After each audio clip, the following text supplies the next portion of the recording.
अस्सलाम वालेकुम दोस्तों, ये आज आपके साथ एक नई इन्फॉर्मेशन शेयर करने के लिए हम वीडियो बना रहे हैं कि आज हमने ये बहुत सारे लोग जानते होंगे कि ये काकरोच पड़ा हुआ है और ये उसकी गर्दन है, ये आप देख रहे हैं, और ये काकरोच है। ये हमने आज तकरीबन 3-4 घंटे पहले इसे मारा था, तो वैसे ही अभी मेरी नज़र इस तरफ गई तो मैंने गौर किया कि ये तो अभी तक ज़िंदा है और ये पहला जानवर मैंने देखा है कि जो अपनी गर्दन कट जाने के बाद अभी तक ज़िंदा है।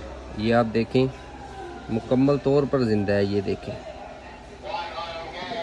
ये मैं इसकी टांग पकड़ता हूँ तो आपको महसूस होगा कि ये मुकम्मल तौर पर ज़िंदा है। ये देखें, गर्दन उतर जाने के बाद भी वो मुकम्मल तौर पर ज़िंदा है, उसे कोई, इसीलिए तो फिर लोग परेशान है, जिसके घर में ये आ जाते हैं या शॉप में आ जाते हैं, फिर ये जान ही नहीं छोड़ते।